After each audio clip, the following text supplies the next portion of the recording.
అందరికీ నమస్కారం.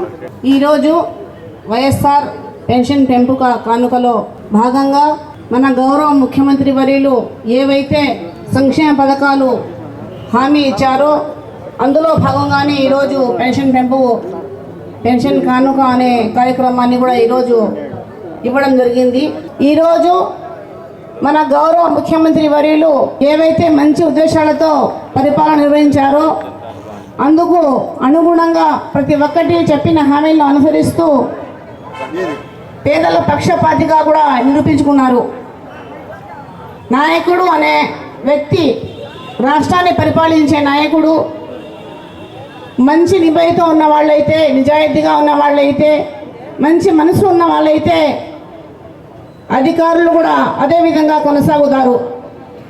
ఎందుకంటే మన గౌరవ ముఖ్యమంత్రి వర్యులు శ్రీ జగన్మోహన్ రెడ్డి గారు తన పాలనలో పేదలు కానీ, అక్క చెల్లెమ్మలు కానీ, అవ్వాతాతలు కానీ, చదువుకుంటున్న యువకులైనా చిన్నపిల్లలైనా కూడా ప్రతి ఒక్కరికి వాళ్లకు పార్టీలకు, కుల మతాలకు, ప్రాంతాలకు అతీతంగా ప్రతి ఒక్కటి కూడా అర్హత ఉంటే చాలు అని పథకాలు అన్నీ ఇస్తున్నారు. గౌరవ జిల్లా కలెక్టర్ గిరీష సార్ గారికి, గౌరవనీయులు డిప్యూటీ చైర్పర్సన్ చేకియా కానం అమ్మగారికి, మున్సిపల్ చైర్పర్సన్ గారికి, గౌరవ మార్కెట్ కమిటీ చైర్మన్ గారికి, వైస్ ప్రెసిడెంట్స్ గారికి, గౌరవ కౌన్సిలర్లకు, వైఎస్ఆర్సీపీ నాయకులకు, పత్రికా విలేకరులకు, విచ్చేసినటువంటి అధికారులకు, అవ్వాతాతలకు, అన్నదమ్ములకు, అక్క చెల్లెలకు, వాలంటీర్లకు అందరికీ నా హృదయపూర్వక నమస్కారాలమ్మా. చాలా సంతోషంగా ఉంది. ఈరోజు ఏదైతే జగన్మోహన్ రెడ్డి గారు చెప్పారో ఆ మాట నిలబెట్టుకోవటం. దేశంలో ఏ రాష్ట్రంలో కూడా 3,000 రూపాయలు ఇచ్చేటువంటి రాష్ట్రం దేశంలో ఏ రాష్ట్రము లేదు. ఒక జగన్మోహన్ రెడ్డి గారు పరిపాలన చేసే ఆంధ్రప్రదేశ్లో తప్ప అని చెప్పి మీకు తెలియజేయడానికి గర్వపడుతున్నాను. అలాగే ఒక నెలకు 2,000 కోట్ల చొప్పున సంవత్సరానికి 24,000 కోట్ల రూపాయలు ఖర్చు పెడుతుంది అని అంటే దేశంలో ఏ రాష్ట్రం ఖర్చు పెట్టలేదమ్మా అవ్వాతాతల కోసం. 24,000 కోట్ల రూపాయలు ఖర్చు పెడుతున్నారు మన అవ్వాతాతల కోసం, మన మంచి కోసం. అలాగే మన తర్వాత మన రాష్ట్రానికంటే కూడా 5 రెట్లు పెద్దగా ఉన్న ఉత్తరప్రదేశ్ రాష్ట్రంలో సంవత్సరానికి ఖర్చు పెట్టేది 7,000 కోట్లే. 24,000 కోట్లు మన రాష్ట్రంలో ఖర్చు పెడుతున్నారు. ఎవరి కోసం ఈ డబ్బులు ఇంత కష్టాలున్నా చేస్తున్నాడని చెప్పి ఒకసారి ఆలోచన చేయండి. గతంలో మనం చూసాం, ఇప్పుడు మాట్లాడుతున్నటువంటి కొంతమంది మాటలు మనం విన్నాం. మీకు కూడా గుర్తుంటుంది, ఒక 20 సంవత్సరాల క్రితం ఒక పెద్ద పరిపాలన చేశారు. ఇప్పుడు ప్రతిపక్ష నాయకుడుగా ఉన్న ఆయన. అప్పుడు 70 రూపాయలు ఇచ్చేటువంటి వాళ్ళు. 70 రూపాయలు అప్పుడు 4 నెలలకు 5 నెలలకు జన్మభూమి కమిటీలను పెట్టి ఎప్పుడో ఇచ్చేటువంటి వాళ్ళు.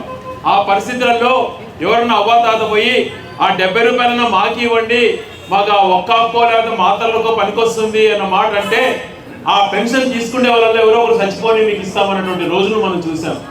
అటువంటి దుర్మార్గపు రోజుల నుంచి దివంగత ముఖ్యమంత్రి రాజశేఖర రెడ్డి గారు ముఖ్యమంత్రి అయినప్పటి నుంచి లేదు, అవ్వాతాతల విషయంలో అర్హత ఉంటే చాలు పెన్షన్లు ఇవ్వండి అని చెప్పి ఆలోచన చేసి 2,000తో స్టార్ట్ చేసి ఈరోజు తన తనయుడు 3,000 వరకు తీసుకెళ్లాడు అని అంటే ఆ విషయం చాలా గొప్పదమ్మా.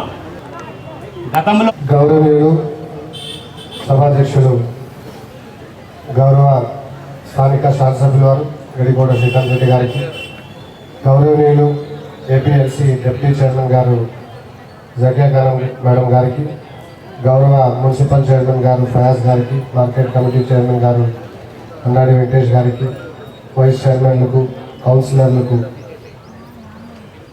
ఇక్కడ వచ్చేసిన అవ్వాతాతలకు, వికలాంగ సోదరులకు, మీడియా మిత్రులకు అందరికీ నమస్కారం.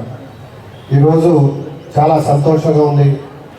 ఈరోజు మీరందరూ కూడా ఈ ప్రోగ్రాంలో పాల్గొనందుకు చాలా సంతోషంగా ఉంది. ఈరోజు మన సంక్రాంతి 15 రోజుల ముందుగా వచ్చింది. దీనికి ముఖ్య కారణము మన గౌరవ ముఖ్యమంత్రి గారు. మనమందరూ కూడా గౌరవ ముఖ్యమంత్రి గారికి చప్పట్లతో ధన్యవాదాలు తెలియజేయాలని కోరుతున్నాం. ఈరోజు ఇచ్చిన మాట ప్రకారంగా 3,000 రూపాయలు వైఎస్ఆర్ పెన్షన్ పెంపు కార్యక్రమాన్ని ఈరోజు మనం ఇక్కడ చేపడుతున్నాము. పెన్షన్ ప్రతి ఒక్కరికి కూడా ఈ అవ్వాతాతలకి ఇప్పుడే గౌరవ ఎమ్మెల్యే గారు చెప్పారు, మీకు చిన్న చిన్న పనులు ఉన్నా కూడా మీరు మీ కొడుకు కూతురుని అడగాల్సిన అవసరం లేదు. మీ హెల్త్ కావచ్చు, మీ టాబ్లెట్స్ కావచ్చు, లేదా ఇంకేదో మీకు అవసరాలకి ఇది పనికి వస్తుంది.